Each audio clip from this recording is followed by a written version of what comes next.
Hi நண்பா, வணக்கம். இன்றைக்கி சாம்சங்கோட SCX 4521 இந்த பிரிண்ட் எடுத்திங்கன்னா எடுத்த உடனே நமக்கு வந்து டேட்டு டைம் எப்போயுமே செட் பண்ணிவிட்டு போனால் தான் நமக்கு வந்து உள்ளே போகிற மாதிரி இருக்கும். இந்த எரர் நம்ம வந்து எப்படி சால்வ் பண்ணுறத பார்க்கலாம். இப்போ நமக்கு வந்து இதில் டைம் செட் பண்ணுற மாதிரி இருக்குன்னா கண்டிப்பாக இந்த ஒரு இடத்துல கண்டிப்பாக CMOS பேட்டரி இருக்கணும். ஸோ நம்ம வந்து எல்லோரும் சுற்றி எல்லா பக்கம் போர்டு இதெல்லாம் இருக்குன்னு சொல்லி ஓப்பன் பண்ணி பார்ப்போம்.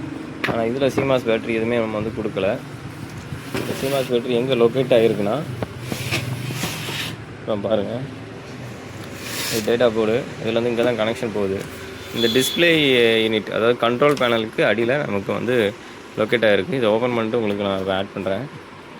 இந்த கண்ட்ரோல் பேனலை கழட்டிட்டோம். அதை கழட்டுறதுக்கு எப்படி கழட்டணும்னா, இதோட கீழ் பக்க சைடு நமக்கு இப்படி ஒரு ஆரோ மார்க் கொடுத்துருப்பாங்க.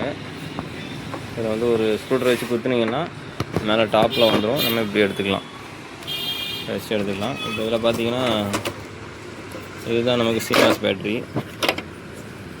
இதை பார்த்தீங்கன்னா 3.6 வோல்ட்டில் பேட்ரி போட்டிருக்காங்க. ஸோ நம்ம இந்த விதவில பேட்டரி நம்ம ஆல்ட்ரு பண்ணி இந்த இடத்துல போட போகிறோம். இந்த கனெக்டர் வந்து பார்த்துக்கிட்டிங்கன்னா, கனெக்டரோட ரைட் சைடு வந்து ரெட் இருக்குது, லெஃப்ட் சைடு வந்து பிளாக் இருக்குது. ஓகே, இந்த பேட்டரி நம்ம வந்து ஆல்ட்ரு பண்ணிவிட்டு போட்டு பார்ப்போம். ஓகே, நம்ம இப்போ வந்து ஆன் பண்ணால் நமக்கு டேட்டு டைம் வந்து கேட்காது. ஏன்னா நம்ம இந்த CMOS வந்து வேறு ஆல்ட்ரு பண்ணி போட்டோம்.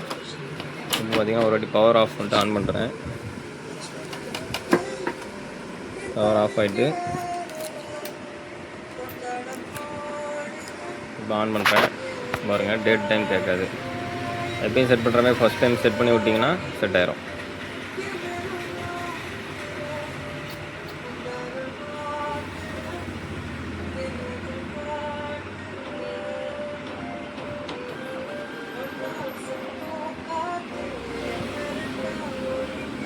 பார்த்தீங்கன்னா வார்மிங் தான் ஆகுது, நமக்கு டேட் டைம்ஸ் கேட்கல.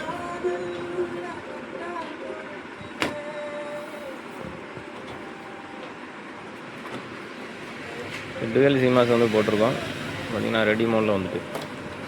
ஓகே, இதே போல் நீங்களும் சரி பண்ணிக்கோங்க.